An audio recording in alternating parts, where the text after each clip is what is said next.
इस कहानी की शुरुआत में हमें एनर्जिन कंपनी के स्पेस स्टेशन को दिखाया जाता है, जहां पर मिशन रैम्पेज चल रहा होता है, जिसमें वो एक चूहे के डीएनए पर एक्सपेरिमेंट कर रहे होते हैं। लेकिन वो चूहा उनके कंट्रोल से बाहर हो जाता है और उसने शटल के सारे क्रूज को मार दिया होता है। अब सिर्फ डॉक्टर एटकिंस ही जिंदा बची होती है।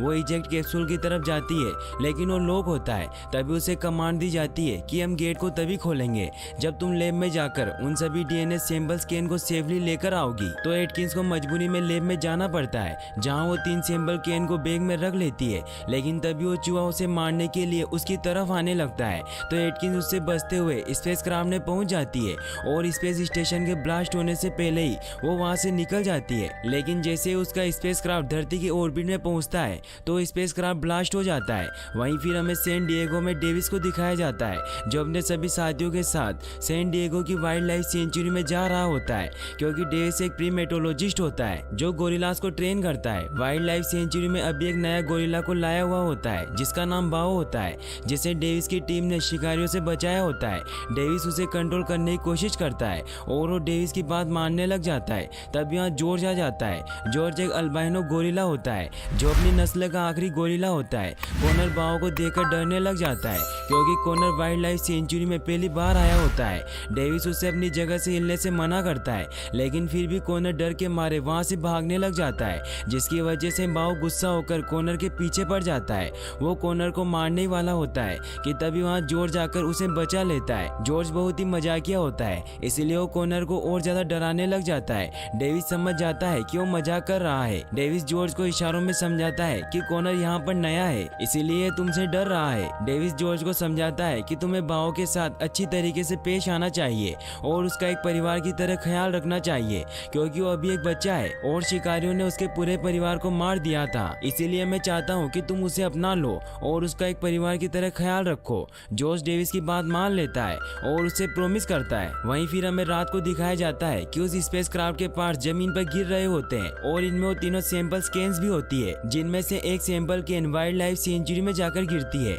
जैसे जॉर्ज जब चेक करने के लिए जाता है तो उस गैस के असर की वजह से इन्फेक्टेड हो जाता है। वहीं वो दूसरी कैन एक भेड़ियों के झुंड के पास जाकर गिरती है, जिससे वहाँ एक भेड़िया उस गैस से इन्फेक्ट हो जाता है। वहीं वो तीसरी कैन एक नेशनल पार्क में जाकर गिरती है, जिससे एक अमेरिकन क्रोकोडाइल इन्फेक्ट हो जाता है, जिसे इस मूवी में लीजी नाम दिया गया होता है। वहीं अगली सुबह हमें डेविस को दिखाया जाता है, जो जैसे ही जू में पहुंचता है तो नेसन उसे बताता है कि जॉर्ज बहुत गुस्से में है और वो ग्रिप्सी बेयर की गुफा में चला गया है। यह सुनकर डेविस बहुत शॉक्ड हो जाता है, क्योंकि ग्रिप्सी बेयर इस धरती के सबसे खतरनाक शिकारी होते हैं। फिर जब वो गुफा में जाते हैं तो वहाँ का नजारा देखकर हैरान रह जाते हैं, क्योंकि वहाँ ग्रिप्सी बेयर मरा हुआ होता है और जॉर्ज उसकी गुफा में बैठा हुआ होता है। डेविस नेसन को गन नीचे करने को कहता है, क्योंकि जॉर्ज को गन पसंद नहीं होती, और डेविस धीरे से जॉर्ज के पास जाता है और उसे इशारों में बताता है कि मैं तुम्हारा दोस्त डेविस हूँ। फिर वो उससे इशारों में पूछता है कि क्या तुमने इसे मारा। तो जॉर्ज उसे इशारों में बताता है कि पहले उसने मुझ पर हमला किया था,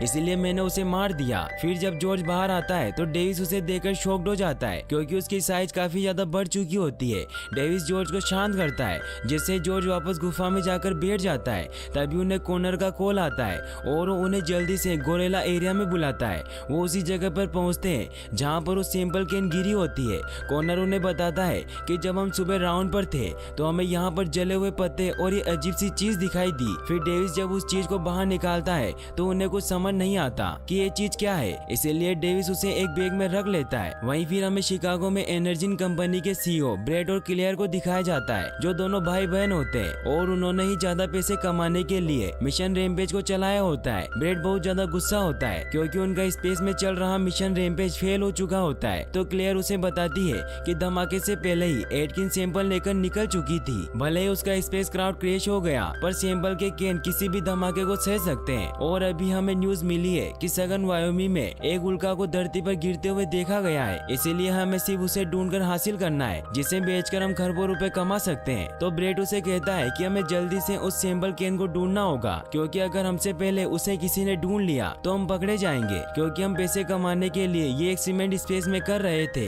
न कि इंसानों की भलाई के लिए। तो क्लेयर उसे कहती है कि हम उस सैंपल कैन को ढूंढने के लिए बर्ग को भेजेंगे। बर्ग वो इंसान होता है जिसकी एक खुद की प्राइवेट फोर्स होती है और वो उन सभी का बॉस होता है। वहीं बर्ग को जैसे ही क्लेयर का मैसेज मिलता है तो वो अपने सभी साथियों के साथ हेलीकॉप्टर से वायोमी के लिए निकल जाता है। वहीं फिर हमें लॉस एंजलिस में डॉक्टर केट को दिखाया जाता है जो 2 साल पहले एनर्जिन कंपनी में काम करती थी। वो सुबह ब्रेकफास्ट करके जल्दी से तैयार होती है, तभी वो टीवी में एनर्जिन की न्यूज देखती है कि कल जो एनर्जिन के स्पेसक्राफ्ट में धमाका हुआ था उसका एक हिस्सा सैन डिएगो की वाइल्ड लाइफ सेंचुरी के पास गिरा है और तभी से वहाँ का एक गोरिल्ला गायब है। ये सुनते ही डॉक्टर केट फौरन वहाँ जाने के लिए निकल जाती है क्योंकि उसे पता होता है कि उस गोरिल्ला के साथ क्या हुआ है। वहीं बर्ग अपने साथियों के साथ वायोमी पहुंच जाता है जहां वो दूसरा कैप्सूल गिरा था। बर्ग जब उस जगह पर जाकर चेक करता है तो वो केन पूरी तरीके से डैमेज हो चुकी होती है। तो फिर वो क्लेयर और ब्रेड को वीडियो कॉल करके बताता है कि हमें वो केन तो मिल गई है लेकिन वो बहुत बुरी तरीके से डैमेज हो चुका है और उसे ये भी बताता है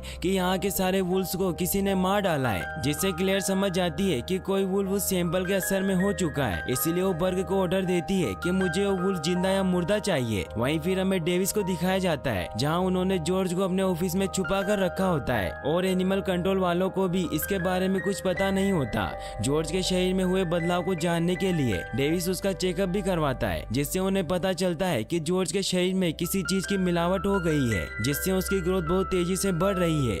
डेविस इससे बहुत हैरान हो जाता है क्योंकि इतनी ग्रोथ होने के बावजूद भी जॉर्ज जिंदा होता है। नेसन डेविस को कहता है कि जॉर्ज को बहुत गुस्सा आ रहा है, इसीलिए हम उसे यहाँ नहीं रख सकते और एनिमल कंट्रोल वाले हमसे सवाल पूछ रहे हैं जॉर्ज कहाँ गायब हो गया। तो डेविस उसे कहता है कि अगर हमने एनिमल कंट्रोल वालों को इसके बारे में बता दिया तो इसे मार देंगे और मैं ऐसा कभी नहीं होने दूंगा। डेविस को लगता है कि उस केन की वजह से ही जॉर्ज का ये हाल हुआ है, इसीलिए वो बाहर जाकर सभी से इस केन के बारे में पूछने लग जाता है। तभी केट वहाँ पर आ जाती है और वो उसे बताती है कि वो एनर्जिन में जेनेटिस्ट है। वो उसे कहती है कि ये सैंपल मुझे चाहिए, तो डेविस उसे वो सैंपल नहीं देता और उससे पूछता है कि ये चीज मेरे दोस्त के साथ क्या कर रही थी। तो केट उसे कहती है कि मैं हमारे सीक्रेट मिशन के बारे में किसी को नहीं बता सकती। तो डेविस भी उसे यहाँ से जाने को कहता है। तो केट उसे कहती है कि जॉर्ज बहुत तेजी से बढ़ रहा है, उसकी स्पीड, ताकत और फुर्ती डबल हो गई है और उसे ज्यादा गुस्सा आने लगा है जो आमतौर पर गोरिल्लास को नहीं आता।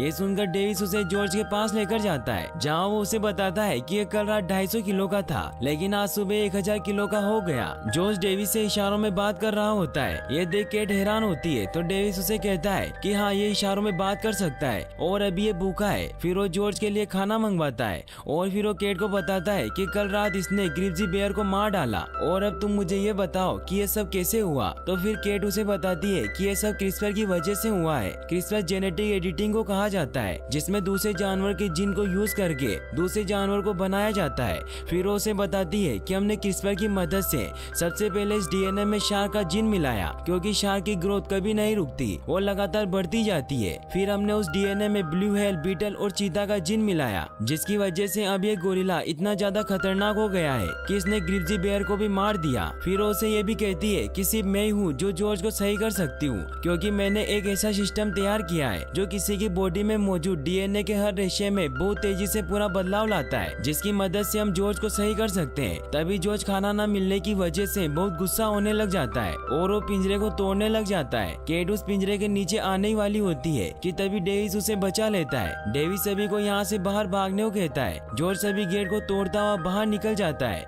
डेविस जॉर्ज को रोकने की कोशिश करता है लेकिन जॉर्ज उसकी नहीं सुनता और बाहर रोड पर चला जाता है। सभी लोग जॉर्ज से डरकर भागने लग जाते हैं। जॉर्ज हर जगह तोड़फोड़ करने लग जाता है। डेविस उसके पास आता है और उसे नॉर्मल करने की कोशिश करने लग जाता है। तभी वहाँ पर पुलिस आ जाती है जो जॉर्ज को शूट करने वाले होते हैं। तो डेविस उन ऑफिसर को कहता है कि मैं गोरिल्ला ट्रेनर हूँ, इसलिए आप अपनी गन नीचे कर लीजिए, मैं सब कुछ संभाल लूंगा। डेविस को गोरिल्ला से बातें करता देख वो सभी अपनी गन नीचे कर लेते हैं। जॉर्ज भी शांत हो जाता है। तभी वहाँ पर एक हेलीकॉप्टर आ जाता है और वो जॉर्ज को बहुत सारे बेहोशी के इंजेक्शन लगा देते हैं जिससे जॉर्ज थोड़ी देर में बेहोश हो जाता है। डेविस जॉर्ज को इस हालत में देख बहुत परेशान हो जाता है। वहीं हमें बर्क और उसकी टीम को दिखाया जाता है जो जंगल में उस भेड़िए की तलाश कर रहे होते हैं। उन्हें वो भेड़िया नजर आ जाता है लेकिन वो बहुत ही फास्ट दौड़ रहा होता है। बर्क उसके ऊपर निशाना लगाता है जिससे वो वुल्फ वहीं गिर जाता है। फिर बर्क की सारी टीम हेलीकॉप्टर से नीचे उतरती है और वो सभी जंगल में भेड़िए को ढूंढने लग जाते हैं। ब्रेड और क्लियर कैमरों की मदद से सब कुछ देख रहे होते हैं। बर्क और उसकी टीम उस जायंट वुल्फ के पैरों के निशान देखकर बहुत हैरान होती है क्योंकि अब उसकी साइज बहुत बड़ी हो चुकी होती है। तभी उन्हें वहाँ किसी जानवर के आने की आहट महसूस होती है और वो वुल्फ उन पर अटैक कर देता है। वो एक एक करके सभी को मारने लग जाता है। क्लेयर ये सब देखकर समझ जाती है कि वो उसे नहीं मार सकते क्योंकि उसके ऊपर उस फॉर्मूले का असर हो चुका होता है। वहीं बर्क के सभी साथी मारे गए होते हैं। ये देखकर बर्क काफी ज्यादा परेशान हो जाता है और वो हेलीकॉप्टर को उसे यहाँ से निकालने के लिए बुलाता है। तभी वो वुल्फ उस पर भी हमला करने लग जाता है तो बर्क वहाँ से भागने लग जाता है। तभी बर्क का हेलीकॉप्टर भी वहाँ आ जाता है और वो उस वुल्फ पर फायर करने लग जाते हैं, लेकिन उस वुल्फ को कुछ नहीं होता और वो भागता हुआ उस हेलीकॉप्टर पर छलांग लगा देता है, जिससे वो हेलीकॉप्टर पूरी तरीके से डिस्ट्रॉय हो जाता है। बर्क ये देखकर काफी ज्यादा डर जाता है। तभी वो वुल्फ उस पर भी अटैक करके उसे भी मार देता है। वहीं फिर हमें दिखाया जाता है कि डेविस और केट को एक स्पेशल एजेंसी ने पकड़ लिया होता है, क्योंकि उन्होंने गवर्नमेंट को जॉर्ज के बारे में सब कुछ नहीं बताया था। तभी वहाँ इस एजेंसी का हेड हार्वे रसल आता है। डेविस उसे कहता है कि मुझे जॉर्ज से मिलना है और अगर तुम उसे प्लेन से कहीं ले जा रहे हो तो तुम बहुत बड़ी गलती कर रहे हो। लेकिन रसल उसकी नहीं सुनता और वो उन दोनों को जॉर्ज के साथ प्लेन में बिठाने को कहता है। अब वो प्लेन हवा में उड़ान भरने लग जाता है और उन्होंने जॉर्ज को एक पिंजरे में बंद किया होता है। जॉर्ज अभी भी बेहोश होता है। डेविस नोटिस करता है कि जब उसने जू में पिंजरा तोड़ा था तो उसके हाथ में भारी जख्म हो गया था, लेकिन वो अब ठीक हो चुका है। तो डॉक्टर केट उसे बताती है कि हमने उस डीएनए में अमेरिकन स्पाइनी चूहे के जीन को भी मिलाया था, क्योंकि उसके डीएनए में जख्मों को तुरंत बनने की शक्ति होती है। तभी रसल उसके पास आता है और उसने डेविस की सारी इन्फॉर्मेशन निकाल ली होती है। इसीलिए वो डेविस को कहता है कि तुम एक गोरिल्ला स्पेशलिस्ट हो और किसी जमाने में फौज में भी रह चुके हो, लेकिन तुम्हारे किस्सों के रिकॉर्ड ही गायब है। तो डेविस उसे कहता है कि ये सब बकवास बंद करो और ये समझ लो कि तुमने जॉर्ज को प्लेन में लाकर बहुत बड़ी गलती कर दी है। तो रसल उसे कहता है कि वो पूरी तरीके से हमारे कंट्रोल में है और हमने उसे बेहोशी का इंजेक्शन दिया हुआ है। तो केट उन्हें कहती है कि जिस तरह जॉर्ज बड़ा हो रहा है उस तरह से वो इंजेक्शन उस पर असर करना बंद कर देंगे, इसीलिए जब तक ये प्लेन लैंड होगा तब तक ये सब कुछ खत्म कर चुका होगा। लेकिन फिर भी रसल उसकी नहीं सुनता और वो केट से कहता है कि तुम्हारे साइंस का एक और एक्सपेरिमेंट खुला घूम रहा है। तो डेविस उसे पूछता है कि क्या जॉर्ज जैसा और कोई भी है। तो फिर वो उसे उस भेड़िए का वीडियो दिखाता है। तो डेविस उसे पूछता है कि तुम किसके लिए काम करते हो। तो वो कहता है कि मैं अदर गवर्नमेंट एजेंसी के लिए काम करता हूँ और जब भी साइंस का कोई एक्सपेरिमेंट गलत हो जाता है तो उस पर पर्दा डालने के लिए मुझे ही हायर किया जाता है, इसीलिए हम इस गोरिल्ला को मार देंगे। तो डेविस उसे कहता है कि हम जॉर्ज को सही कर सकते हैं, क्योंकि केट एनर्जिन के लिए काम करती है और उन्होंने एक ऐसा डिवाइस बना लिया है जिससे जॉर्ज के डीएनए को वापस से सही कर सकते हैं। तो रसल उसे बताता है कि आज से 2 साल पहले ही इसे कंपनी से निकाल दिया गया था, क्योंकि ये कंपनी से हार्ड ड्राइव चुराते हुए पकड़ी गई थी और इसे 13 महीने की जेल भी हुई थी। ये सुनकर डेविस बहुत ज्यादा परेशान हो जाता है, क्योंकि केट ने उसे झूठ कहा था। फिर रसल वहाँ से चला जाता है। केट डेविस से सॉरी कहती है कि मैंने तुमसे झूठ बोला। तो डेविस उसे पूछता है कि तुम मुझे सिर्फ ये बताओ कि तुम जॉर्ज को वापस से सही कर सकती हो या नहीं। तो केट कहती है कि मैं उसे सही नहीं कर सकती। वहीं फिर हमें ब्रेट और क्लेयर को दिखाया जाता है, जिन्हें पता चल चुका होता है कि किसी एजेंसी ने उस गोरिल्ला को पकड़कर प्लेन में डाल दिया है। फिर क्लेयर ब्रेट को बाहर लेकर जाती है और उसे अपना प्लेन बताती है कि जो भी एनिमल उन सैंपल कैन से इन्फेक्ट हुए हैं उनके अंदर हमारा बनाया हुआ डीएनए मौजूद है, इसीलिए अगर हम एक लो फ्रीक्वेंसी रेडियो वेव को ऑन कर दे तो हमारी तरफ खींचे चले आएंगे। और हमारे काबिल इंजीनियर ने इस बिल्डिंग में मौजूद एंटीना को मॉडिफाई करके ये एंटीना बना दिया है। फिर वो ब्रेट को बताती है कि अब हमें सिर्फ सिग्नल को ऑन करना है, जिससे वो जानवर खुद ब खुद रास्ते में आती हर एक चीज को तबाह करते हुए इस तरफ चलकर आने लगेंगे, जिससे आर्मी उन्हें मार देगी। फिर हम उसके खतरनाक डीएनए को हासिल कर लेंगे और उसे बेचकर मालामाल बन जाएंगे। फिर क्लेयर उस एंटीना को ऑन कर देती है। वो दोनों बहुत खुश होते हैं। एंटीना के ऑन होते ही उसके रेडियो सिग्नल हर तरफ फैलने लग जाते हैं, जिससे वो भेड़िया और लीजी क्रोकोडाइल भी उस रेडियो की तरफ अट्रैक्ट होने लग जाते हैं और उसकी तरफ बढ़ने लग जाते हैं। वहीं हमें जॉर्ज को दिखाया जाता है, जिसे भी वो सिग्नल महसूस होने लग जाते हैं और उन सिग्नल की वजह से वो होश में आ जाता है। वो बहुत गुस्से में होता है और पूरे पिंजरे को तोड़कर बाहर निकल आता है। तो रसल सभी को उसे मारने के ऑर्डर दे देता है। सभी उस पर फायर करने लग जाते हैं, जिससे गुस्सा होकर जॉर्ज सभी को मारने लग जाता है। वहीं डेविस और केट के हाथ बंधे हुए होते हैं। डेविस अपने हाथ खोल लेता है और वो जॉर्ज को बेहोश करने के लिए गन निकालने लगता है। वहीं रसल जॉर्ज पर फायर कर रहा होता है। जॉर्ज रसल को पकड़ लेता है और उसे मारने वाला होता है कि तभी उसे डेविस रोक लेता है और वो ना चाहते हुए भी जॉर्ज को बेहोशी का इंजेक्शन लगाने ही वाला होता है कि तभी वहाँ एक एजेंट जॉर्ज पर फायर करने लग जाता है, जिससे जॉर्ज वापस से गुस्सा हो जाता है और वो रसल को दूसरी तरफ फेंक देता है। जॉर्ज उस आदमी को पकड़ने लगता है, लेकिन तभी फायरिंग की वजह से वहाँ पड़े बॉम्ब्स के बॉक्स में आग लग जाती है और वहाँ बहुत बड़ा धमाका होता है, जिससे प्लेन की बॉडी में आग लग जाती है और पायलट भी गोली लगने की वजह से मर चुका होता है। अब प्लेन क्रैश हो रहा होता है। जॉर्ज डेविस और केट पर हमला करने के लिए उनकी तरफ बढ़ रहा होता है, लेकिन डेविस और केट जैसे तैसे करके उसके ऊपर मशीन गिरा देते हैं। डेविस को वहाँ पैराशूट नजर आ जाते हैं और डेविस और केट केट पैराशूट पहन लेते हैं। रसल भी जिंदा होता है, इसलिए डेविस को उससे भी बचाना होता है। डेविस प्लेन का गेट खोल देता है, केट बाहर चली जाती है और वो पैराशूट खोलकर सेफली बच जाती है। वहीं डेविस भी रसल को पैराशूट पहनाकर बाहर ले आता है। तभी रसल की भी आंख खुल जाती है और डेविस रसल का पैराशूट खोल देता है। वो तीनों सेफली बच जाते हैं, लेकिन जॉर्ज प्लेन में ही होता है। प्लेन नीचे जाकर क्रैश हो जाता है, जिससे वहाँ बहुत बड़ा धमाका होता है। डेविस को लगता है कि जॉर्ज मर गया है और वो बहुत दुखी होता है। वो तीनों सेफली नीचे लैंड कर जाते हैं। वो सभी जॉर्ज को ढूंढ रहे होते हैं, लेकिन जॉर्ज वहाँ नहीं होता और उसके पैरों के निशान नॉर्थ की तरफ जा रहे होते हैं। वहीं एजेंट रसल डेविस से कहता है कि यहाँ सिग्नल नहीं है, इसीलिए मैं यहाँ आसपास चेक करके आता हूँ कि शायद यहाँ रेडियो मिल जाए। और जब ये खबर फैलेगी कि तुम्हारा गोरिल्ला क्रैश में बच गया तो तुम दोनों को सवालों के जवाब देने होंगे।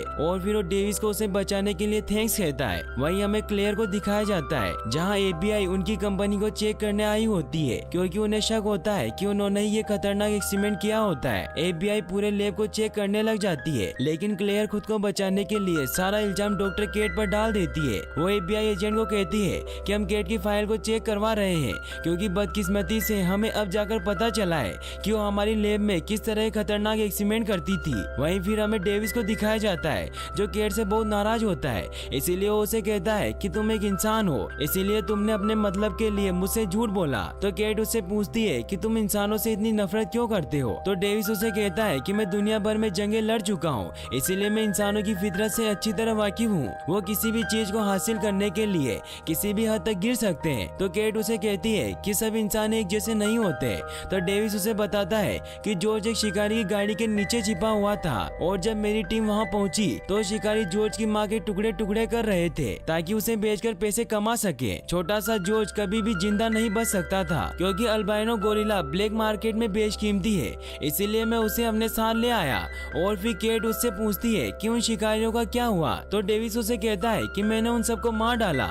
और फिर डेविस वहाँ से चला जाता है। तो केट उसके पास आती है और उसे समझाती है कि अच्छी बात है कि जॉर्ज इंसानों के बारे में तुम्हारे जैसा नहीं सोचता, क्योंकि जब शिकारियों ने उसकी माँ को मारा था तो जॉर्ज का विश्वास इंसानों पर से उठ जाना चाहिए था, लेकिन फिर भी वो तुम पर विश्वास करता है। फिर केट उससे अपनी स्टोरी बताती है कि मैंने कॉलेज के बाद क्रिस्पर यूज किया ताकि खत्म होने वाले जानवरों को बचा सकूं, लेकिन फिर मेरा भाई बीमार हो गया। डॉक्टर ने कहा कि उसके बचने की उम्मीद बहुत कम है, लेकिन मैं जानती थी कि क्रिस्पर से उसे बचाया जा सकता है। फिर मैं एनर्जिन की CEO क्लेयर से मिली, जिसने मुझे नौकरी पर रख लिया और मुझे लीड जेनेटिक रिसर्चर बना दिया। लेकिन एक बात मुझे पता नहीं चली कि जब भी मैंने कोई भी चीज बनाई जो मेरे भाई को ठीक कर सके तो ये लोग उससे खतरनाक DNA बना रहे थे, इसीलिए मैंने सारे सैंपल तबाह करने चाहे, लेकिन सिक्योरिटी ने मुझे पकड़ लिया और फिर मुझ पर झूठा इल्जाम लगाकर मुझे 13 महीनों की जेल हुई। और जेल जाने की 1 महीने बाद ही मेरे भाई की डेथ हो गई और मैं उसे आखिरी बार भी नहीं देख पाई। इसीलिए मैं चाहती हूँ कि क्लेयर अब किसी को भी नुकसान न पहुँचा सके। तो डेविस उसे माफ कर देता है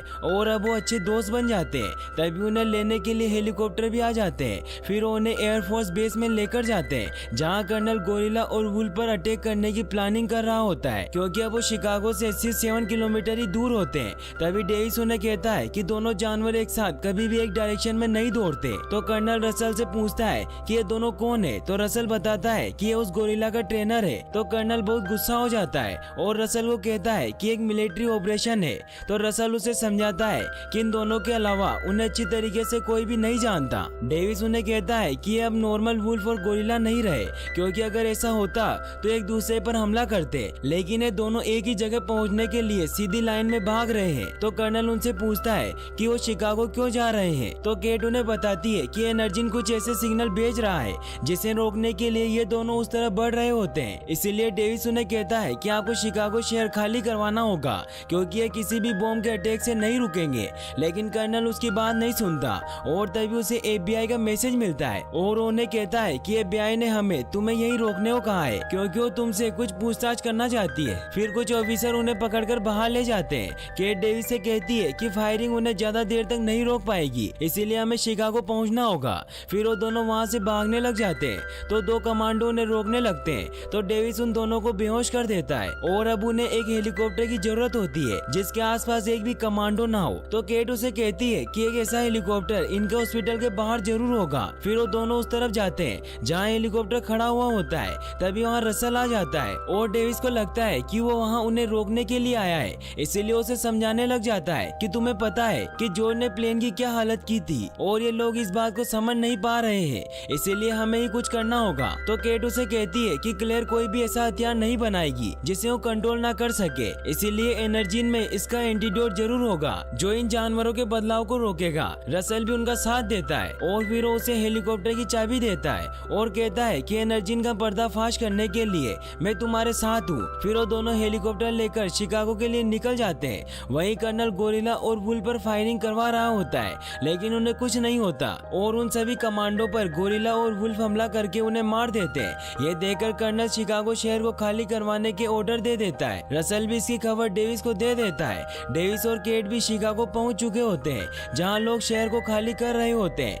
लेकिन तभी वहां गोरिल्ला और वुल्फ पहुंच जाते हैं और वो हर चीज को तोड़कर एनर्जी की बिल्डिंग की तरफ बढ़ रहे होते हैं और वो आर्मी के सारे हेलीकॉप्टर और टैंक्स को तबाह कर देते हैं। डेविस और केट एनर्जी की बिल्डिंग की तरफ बढ़ रहे होते हैं कि तभी वो देखते हैं कि वहाँ नदी से बहुत बड़ी चीज शहर की तरफ आ रही है और वो वही लीजी क्रोकोडाइल होता है। वो पानी से बाहर निकलकर उसी तरफ बढ़ने लग जाता है। ये देखकर कर्नल बहुत डर जाता है और वो पूरी आर्मी को उस पर फायर करने को कहता है। पूरी आर्मी उस पर फायर करने लग जाती है, लेकिन उसे कुछ नहीं होता और वो सभी चीजों को डिस्ट्रॉय करने लग जाता है। वो तीनों जानवर बिल्डिंग की तरफ बढ़ रहे होते हैं और रास्ते में आती हर एक चीज को तबाह कर रहे होते हैं। ये देख कर्नल बहुत परेशान हो जाता है और वो अपनी मिलिट्री के सबसे पावरफुल बॉम्ब को वहाँ लॉन्च करने के ऑर्डर दे देता है। वहीं फिर रसल भी शिकागो के लिए निकलता है। वहीं फिर डेविस और केट एनर्जी की बिल्डिंग में पहुंच जाते हैं, लेकिन लैब का गेट लॉक होता है। तभी डेविस को रसल का कॉल आता है और वो उसे बताता है कि 30 मिनट में शहर में एक स्पेशल बॉम्ब फटने वाला है, इसीलिए तुम्हें जो भी करना है वो जल्दी करो। डेविस गेट को तोड़कर लैब में चला जाता है और फिर वो दोनों लैब में इसका एंटीडोट ढूंढने लग जाते हैं। वहीं ब्रेड और क्लेयर अपना सामान पैक करके जाने की तैयारी कर रहे होते हैं। तभी क्लेयर देखती है कि केट लैब में है। वहीं डेविस और केट को फाइनली वो एंटीडोट मिल जाता है और केट उनमें से 3 एंटीडोट को निकाल लेती है। तभी यहाँ क्लेयर आ जाती है और उन्हें कहती है कि एंटीडोट इलाज नहीं है, क्योंकि ये उन जानवरों को नॉर्मल साइज में नहीं ला सकता, बस ये उनकी ग्रोथ और गुस्से को रोक सकता है। और फिर वो केट से वो एंटीडोट वापस मांगती है, लेकिन उससे पहले केट ने एक एंटीडोट अपने पास रख लिया होता है और वो क्लेयर को सिर्फ 2 ही एंटीडोट देती है। क्लेयर उन्हें अपने साथ चलने को कहती है, तो डेविस वहाँ से जाने से मना कर देता है। तो क्लेयर उस पर फायर कर देती है, जिससे डेविस वहीं गिर जाता है और वो मरने का नाटक करता है। फिर क्लेयर केट को अपने साथ चलने को कहती है। तभी वो तीनों जानवर बिल्डिंग पर पहुंच जाते हैं और वो बिल्डिंग के ऊपर चढ़ रहे होते हैं। क्लेयर वहाँ से जाने के लिए हेलीकॉप्टर में बैठने ही लगती है कि तभी वहाँ जॉर्ज आ जाता है और वो उनका हेलीकॉप्टर तोड़ देता है और वो हेलीकॉप्टर केट पर गिरने वाला होता है कि तभी वहाँ डेविस आकर उसे बचा लेता है। केट डेविस को जिंदा देखकर बहुत खुश होती है और उसे बताती है कि मेरे पास एक एंटीडोट है। तो डेविस उसे कहता है कि हम इसे जॉर्ज को देंगे जिससे वो दूसरे जानवरों को मार सके, लेकिन उन्हें समझ नहीं आता कि वो एंटीडोट जॉर्ज को कैसे देंगे। तभी वहाँ क्लेयर आ जाती है और उन पर गन पॉइंट कर देती है। तभी डेविस को एक आइडिया आता है और वो जॉर्ज को आवाज देकर अपनी तरफ बुलाता है। फिर केट उस एंटीडोट को क्लेयर के पर्स में रख देती है और उसे जोर से हिट करती है, जिससे जॉर्ज उसे पकड़कर सीधा ही निकल जाता है। वहीं ब्रेड बिल्डिंग से भागने की कोशिश कर रहा होता है कि तभी उसके पास रसल आ जाता है और उसे कहता है कि मैं तुम्हें यहाँ गिरफ्तार करने के लिए आया हूँ, इसीलिए अगर तुम बचना चाहते हो तो तुम मुझे अपना लैपटॉप दे दो जिसमें एनर्जी का सारा डेटा है। तो ब्रेड उसे अपना लैपटॉप दे देता है और वो जैसे ही बाहर निकलता है तो उस पर बिल्डिंग का मलबा आकर गिरता है और वो वहीं मर जाता है। वहीं केट डेविस को बताती है कि एंटीडोट का असर होने में 10 मिनट लगेंगे। वहीं वो दोनों जानवर भी उस बिल्डिंग के ऊपर आ रहे होते हैं और अब वो बिल्डिंग टूटने वाली होती है। केट को कुछ समझ नहीं आता कि हम यहाँ से कैसे निकलेंगे। तभी डेविस को हेलीकॉप्टर दिखाई देता है जिसकी टेल टूटी हुई होती है और डेविस केट को कहता है कि बस ये हेलीकॉप्टर थोड़ा सा ऊपर उठ जाना चाहिए ताकि जब ये बिल्डिंग गिरे तो ये हेलीकॉप्टर बिल्डिंग के ठीक ऊपर ही रहे। बिल्डिंग धीरे धीरे टूटने लग जाती है और जो डेविस भी नीचे गिर जाते हैं, लेकिन वो सही सलामत बच जाते हैं। तभी वो देखते हैं कि अभी भी सिटी में कुछ लोग बचे हुए होते हैं, इसीलिए हमें कर्नल को शहर पर बम गिराने से रोकना होगा। तभी जॉर्ज भी बाहर आ जाता है और जॉर्ज का गुस्सा शांत हो जाता है। तभी वहाँ पर दूसरे जानवर भी निकलकर बाहर आ जाते हैं। वहीं डेविस मिलिट्री जीप से गन और बम ले लेता है और वो केट को गाड़ी ले जाकर कर्नल को बम ब्लास्ट करने से रोकने को कहता है। फिर जॉर्ज और डेविस उन्हें मारने के लिए जाते हैं, लेकिन तभी लीजी और वुल्फ दोनों जॉर्ज पर हमला करने लग जाते हैं। ये देखकर डेविस को वुल्फ को मारने का एक आइडिया आता है और वो वुल्फ को अपनी तरफ आने के लिए भड़काता है और वुल्फ जैसे ही उसकी तरफ आता है तो डेविस सामने से हट जाता है और डेविस के पीछे आता लीजी क्रोकोडाइल वुल्फ की गर्दन पकड़ लेता है और उसकी गर्दन ही अलग कर देता है। वहीं हमें केट को दिखाया जाता है जो रसल के पास पहुंच जाती है और वो उसे बताती है कि एंटीडोट काम कर गया है और डेविस और जॉर्ज मिलकर बाकी जानवरों को रोक रहे हैं, लेकिन अभी भी सिटी में काफी लोग मौजूद हैं, इसीलिए हमें स्पेशल बॉम्ब अटैक को रोकना होगा। फिर रसल कर्नल को कॉल करके अटैक रोकने को कहता है, लेकिन कर्नल उसकी नहीं सुनता। वहीं जॉर्ज और डेविस अभी भी मिलकर उस क्रोकोडाइल को मारने की कोशिश कर रहे होते हैं, लेकिन वो क्रोकोडाइल बहुत ही खतरनाक होता है और वो डेविस पर हमला करने लग जाता है। डेविस उससे बचकर भागने लग जाता है, लेकिन तभी वो गिर जाता है और क्रोकोडाइल उसे मारने वाला होता है कि तभी जॉर्ज उसके ऊपर हमला कर देता है और उसे बहुत मारता है। वहीं कर्नल भी सैटेलाइट की मदद से डेविस और जॉर्ज को उससे लड़ते हुए देख लेता है। वो क्रोकोडाइल जॉर्ज पर हमला कर देता है और उसे पकड़ लेता है। ये देख डेविस जॉर्ज को बचाने के लिए उस क्रोकोडाइल के कान में बहुत सारे बॉम्ब फेंक देता है, जिससे उसके अंदर बहुत बड़ा धमाका होता है और जॉर्ज को लगता है कि वो मर गया है, लेकिन वो क्रोकोडाइल फिर भी नहीं मरता और वो डेविस पर अटैक करने वाला होता है कि तभी जॉर्ज उसे वहां आकर बचा लेता है। वो क्रोकोडाइल जॉर्ज को दूर फेंकता है, जिससे जॉर्ज एक लोहे की रोड में बहुत बुरी तरीके से इंजर्ड हो जाता है और वो रोड उसके सीने के आर पार निकल जाती है। ये देख क्रोकोडाइल जॉर्ज को मारने के लिए आगे बढ़ता है। वो उस पर हमला करके उसे मारने लगता है। ये देख डेविस अपने दोस्त को बचाने के लिए वहाँ पड़े हेलीकॉप्टर से क्रोकोडाइल पर हमला कराता है, जिससे उसका ध्यान जॉर्ज से हट जाता है और वो डेविस की तरफ बढ़ने लग जाता है। डेविस से देखकर उस पर सभी बॉम्ब से अटैक करता है, जिससे वहाँ बहुत बड़ा धमाका होता है, लेकिन उसे कुछ नहीं होता और वो हेलीकॉप्टर को मुंह में पकड़कर फेंक देता है और वक्त रहते डेविस हेलीकॉप्टर से कूद जाता है, लेकिन वो क्रोकोडाइल डेविस को मारने के लिए उसके पीछे पड़ जाता है। वो डेविस को मारने वाला होता है कि तभी वहाँ जॉर्ज वही रोड लेकर आ जाता है और वो उस रोड को क्रोकोडाइल की आंखों के आर पार निकाल देता है, जिससे वो वहीं मर जाता है। कर्नल भी ये सब देख रहा होता है और वो अपने बॉम्ब ब्लास्ट करने के मिशन को एबॉर्ट कर देता है। वहीं जॉर्ज की हालत बहुत खराब होती है और वो एक जगह जाकर लेट जाता है। डेविस जॉर्ज से कहता है कि तुमने मेरी जान बचाई। ये कहते ही जॉर्ज मर जाता है। ये देखकर डेविस बहुत ज्यादा दुखी हो जाता है और वो रोने लग जाता है। तभी वहाँ पर रसल और केट भी आ जाते हैं। वो भी जॉर्ज को मरा हुआ देखकर बहुत दुखी होते हैं। डेविस केट से कहता है किसने मेरी जान बचाई, तो केट उसे कहती है किसने बहुत सारे लोगों की जान बचाई है। तभी वो नोटिस करते हैं कि जॉर्ज ने अपना हाथ हिलाया है और वो समझ जाता है कि जॉर्ज मजाक कर रहा है और जॉर्ज डेविस का मजाक उड़ाने लग जाता है। फिर वो सभी बहुत खुश होते हैं और वहाँ फंसे हुए सभी लोगों को निकालने लग जाते हैं और यहीं पर मूवी एंड हो जाती है। और गाइस, आप नेक्स्ट मूवी कौन सी देखना चाहते हैं हमें कमेंट बॉक्स में जरूर बताइएगा और वीडियो को लाइक और चैनल को सब्सक्राइब करने के लिए आपका तहे दिल से शुक्रिया। Thanks for watching.